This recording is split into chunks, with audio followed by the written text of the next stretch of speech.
कल्पना कीजिए, एक बड़ा राजनीतिक मामला, जांच एजेंसियों की लंबी जांच, सैकड़ों पन्नों की चार्जशीट, और फिर अदालत कहती है रिकॉर्ड में अपराध का आधार ही नहीं है। लेकिन कहानी यही खत्म नहीं होती। कुछ ही समय बाद हाईकोर्ट बीच में आ जाता है। तो आखिर दिल्ली की शराब नीति केस में ऐसा क्या हुआ? क्या सच में मामला खत्म हो गया या अभी असली कानूनी लड़ाई बाकी है? साल 2021 में दिल्ली सरकार ने नई आबकारी यानी शराब नीति लागू की। सरकार का कहना था कि शराब बिक्री में पारदर्शिता आएगी, निजी दुकानों के जरिए व्यवस्था सुधरेगी, प्रदेश सरकार का राजस्व बढ़ेगा।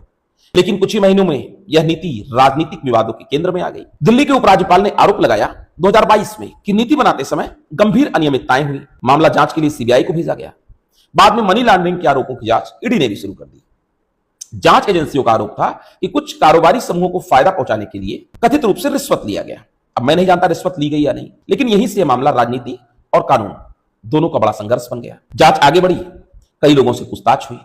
फरवरी 2023 में दिल्ली के तत्कालीन उप मुख्यमंत्री मनीष सिसोदिया को गिरफ्तार किया गया। इसके बाद जांच की दिशा मुख्यमंत्री अरविंद केजरीवाल तक पहुंची। 2024 में उनसे भी पूछताछ हुआ और बाद में उन्हें भी गिरफ्तार किया गया। अब मामला केवल एक राजनीतिक विवाद नहीं रहा, केवल एक नीति विवाद नहीं रहा, यह देश का सबसे बड़ा बहस बन गया। मामला अदालत में पहुंचा, जांच हुई, एजेंसियों ने चार्जशीट दाखिल की। मामला दिल्ली की विशेष अदालत राउस एवेन्यू कोर्ट में पहुंचा। यहां अदालत को यह तय करना था कि क्या आरोपियों के खिलाफ मुकदमा चलाने के लिए पर्याप्त सबूत आधार मौजूद है या नहीं। फरवरी 2026 में अदालत ने 598 पन्नों का फैसला सुनाया।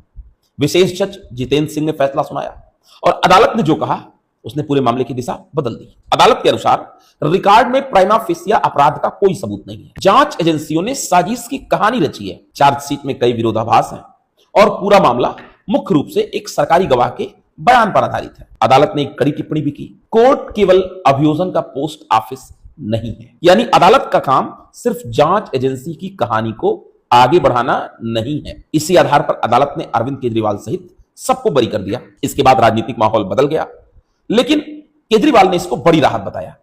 कहानी यही खत्म नहीं हुई। जांच एजेंसी सीबीआई के इस फैसले से सहमत नहीं थी। उसने इस आदेश को दिल्ली हाईकोर्ट में चुनौती दे दिया। हाईकोर्ट ने मामले की सुनवाई शुरू की और ट्रायल कोर्ट की कुछ कड़ी टिप्पणियों पर फिलहाल रोक लगा दी।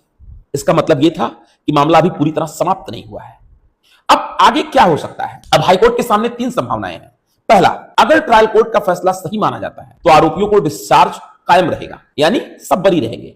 दूसरा, अगर हाईकोर्ट को लगे कि कुछ सबूतों को ट्रायल कोर्ट ने नजरअंदाज किया है तो केस दोबारा ट्रायल के लिए फिर से ट्रायल कोर्ट भेजेगा या फिर हाईकोर्ट में ही सुनवाई होगी।